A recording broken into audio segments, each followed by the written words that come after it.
Hi guys. कैसे हैं आप लोग? सब लोग बढ़िया हैं, स्वस्थ हैं। तो आज की इस वीडियो में हम लोग क्या पढ़ने वाले हैं स्टूडेंट्स? आज की वीडियो में हम लोग पढ़ने वाले हैं aggregates of national income and their estimation. जैसा हम लोगों ने आपको अपनी क्लासेस में बताया, वैसे ही मैं आज आपको यहाँ बता रहा हूँ कि नेशनल इनकम को कैलकुलेट करने से पहले, नेशनल इनकम को कैलकुलेट करते वक्त कुछ एस्टिमेशंस होती हैं, कुछ एग्रीगेट्स होते हैं जो आप लोगों को पता होने चाहिए। हमने उसको पूरा डिफाइन किया था, पूरा लिखवाया था। एक बार मैं उसको रिवाइज करवा देता हूँ। तो नेशनल इनकम के अंदर कौन कौन से एग्रीगेट्स थे उसकी बात करते हैं।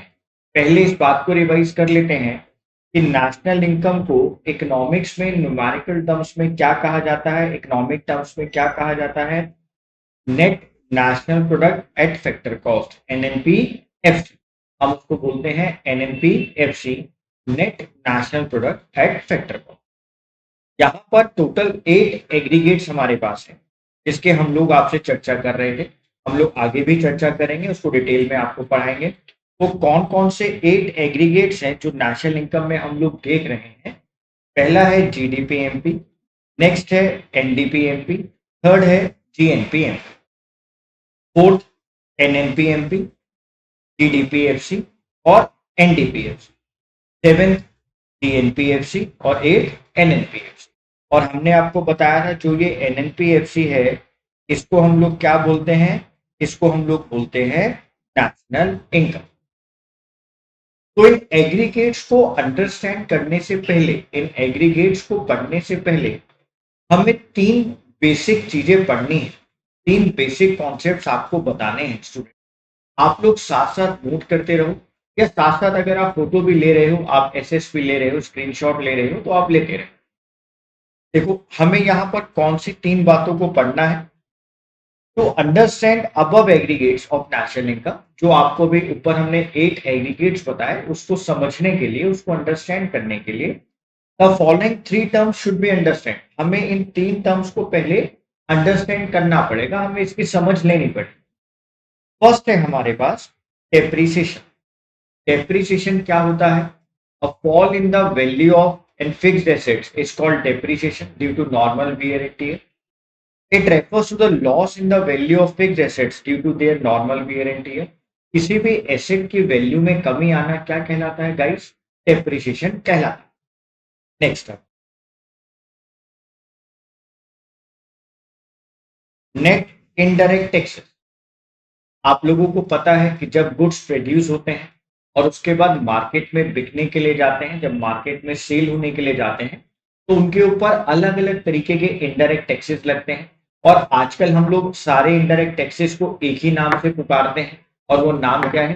GST, goods and service tax. तो हमने आपको ये जीएसटी की वीडियो में पढ़ाया भी था कि अब इंडिया के अंदर सारे इनडायरेक्ट टैक्सेस को मिलाकर एक टैक्स बना दिया गया है, जिसका नाम है जीएसटी।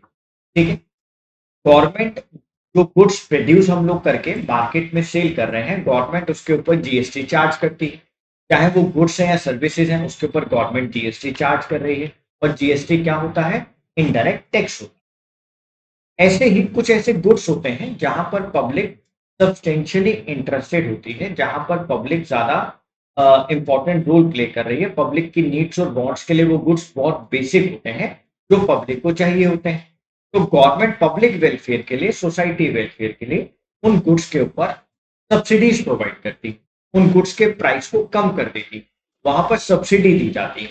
तो जो नेट इनडायरेक्ट टैक्सेस होता है, वो डिफरेंस होता है इनडायरेक्ट टैक्सेस माइनस सब्सिडीज का, इसलिए उसको कहा जाता है नेट इनडायरेक्ट टैक्सेस। पढ़ते हैं उसको एक बार। It is equal to the difference between indirect taxes and subsidies. अगर आप इनडायरेक्ट टैक्सेस में से सब्सिडीज को माइनस कर देंगे, तो आप पहुंच जाएंगे नेट इनडायरेक्ट टैक्सेस के।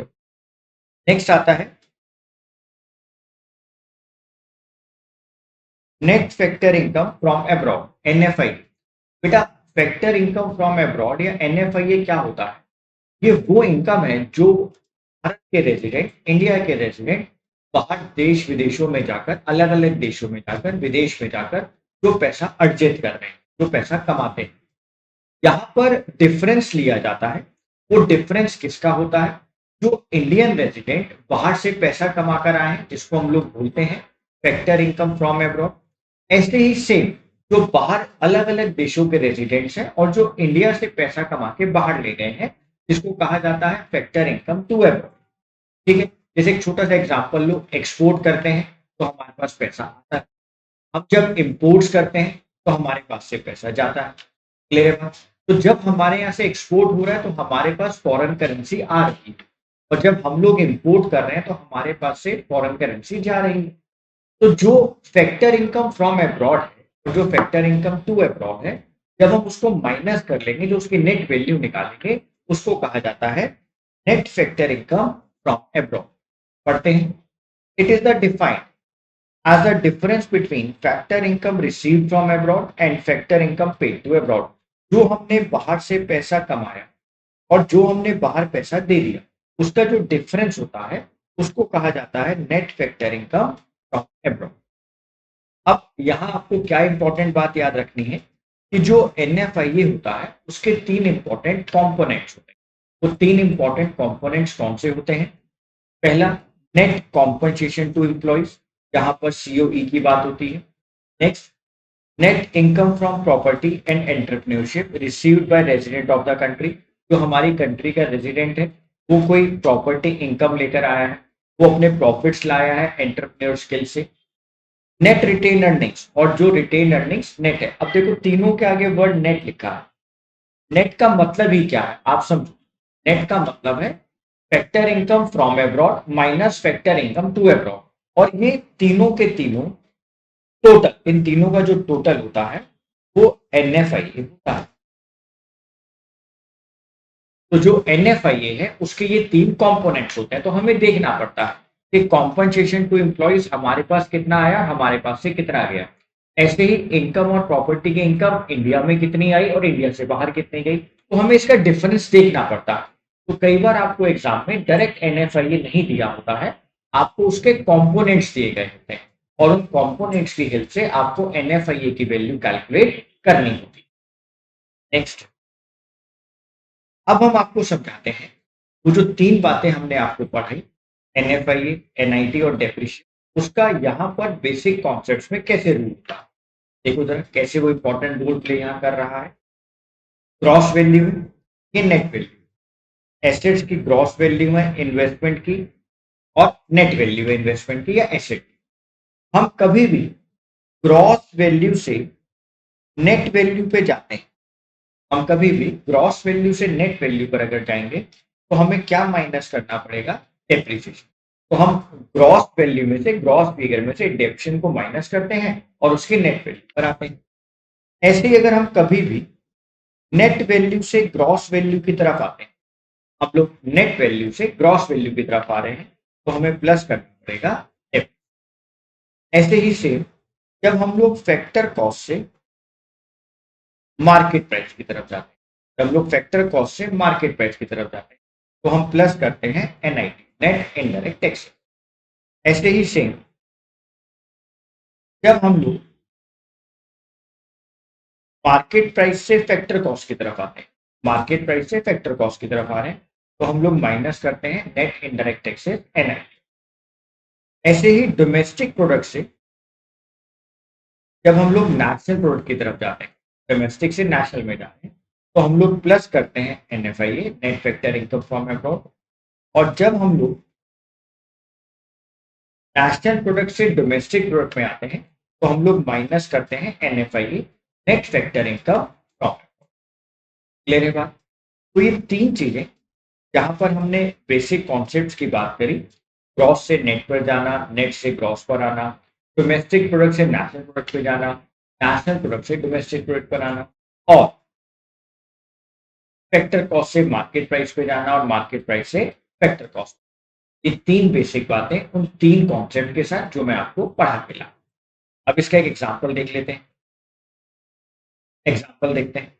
मान लेते हैं गाइस, हमें कैलकुलेट करना है GDP MP, ठीक है, और हमारे पास गिवन है NNP FC। तो देखो, नेट से ग्रॉस पे जाना है, ये हमें कैलकुलेट करना है, ये वैल्यू हमें कैलकुलेट करनी है। नेट से ग्रॉस पे जाना है तो हम प्लस करेंगे डेप्रिसिएशन। हमें नेशनल प्रोडक्ट से डोमेस्टिक प्रोडक्ट पर आना है तो हम क्या माइनस करेंगे, NFI। हमें फैक्टर कॉस्ट से मार्केट प्राइस पर आना है, हम लोग फैक्टर कॉस्ट से मार्केट प्राइस पर आ रहे हैं तो हम लोग क्या प्लस करेंगे, NI, नेट इनडायरेक्ट टैक्सेस। और हमने आपको बताया था नेट इनडायरेक्ट टैक्सेस कैसे निकलता है, इनडायरेक्ट टैक्सेस माइनस सब, इनडायरेक्ट टैक्सेस में से सब्सिडीज को माइनस करते हैं। क्लियर है बात। आज की क्लास में हमने आपको ये 3 बेसिक कॉन्सेप्ट्स बताए, उसके ऊपर हमने आपको एक एग्जाम्पल बताया। इसके आगे की बात पर चर्चा नेक्स्ट क्लास में। ठीक है, bye guys, all the best.